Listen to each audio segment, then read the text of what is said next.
You're listening to A Chapter a Day, a daily podcast. The Bible comes alive as we read a chapter out loud each day.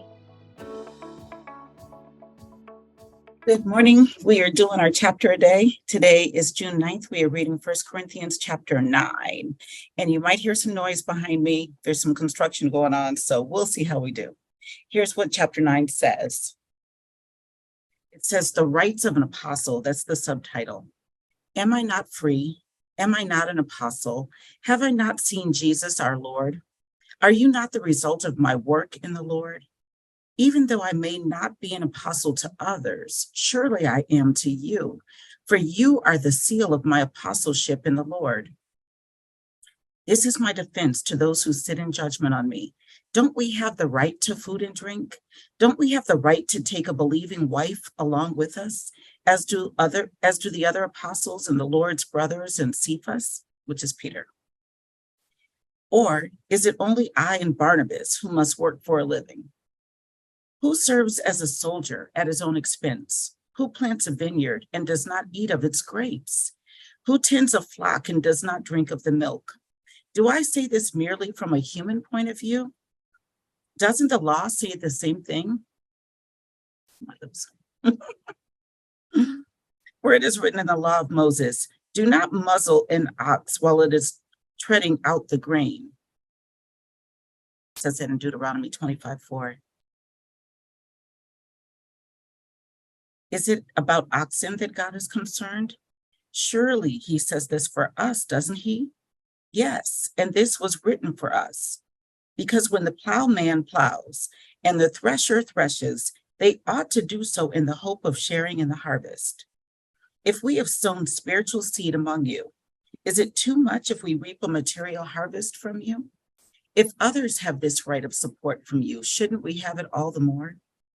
But we did not use this right. On the contrary, we put up with anything rather than hinder the gospel of Christ. Don't you know that those who work in the temple get their food from the temple, and those who serve at the altar share in what is offered on the altar? In the same way, the Lord has commanded that those who preach the gospel should receive their living from the gospel. But I have not used any of these rights, and I am not writing this in the hope that you will do such things for me. I would rather die than have anyone deprive me of this boast. Yet when I preach the gospel, I cannot boast, for I am compelled to preach. Woe to me if I do not preach the gospel. If I preach voluntarily, I have a reward. If not voluntarily, I am simply discharging the trust committed to me.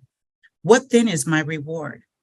Just this, that in preaching the gospel, I may offer it free of charge, and so not make use of my rights in preaching it. Though I am free and belong to no man, I make myself a slave to everyone to win as many as possible. To the Jews, I become like a Jew to win the Jews. To those under the law, I become like one under the law, though I myself am not under the law, so as to win those under the law. To those not having the law, I become like one not having the law, though I am not free from God's law, but am under Christ's law, so as to win those not having the law. To the weak, I became weak to win the weak. I have become all things to all men, so that by all possible means I might save some. I do all this for the sake of the gospel, that I may share in its blessings. Do you not know that in a race all the runners run, but only one gets the prize? Run in such a way as to get the prize. Everyone who competes in the games goes into strict training. They do it to get a crown that will not last, but we do it to get a crown that will last forever. Therefore, I do not run like a man running aimlessly. I do not fight like a man beating the air. No, I beat my body and make it my slave, so that after I have preached to others, I myself will not be disqualified for the prize. That was 1 Corinthians chapter 9. It was really interesting. I'm going to have to listen to that again later today. You all have a great day. I look forward to seeing you tomorrow for another chapter.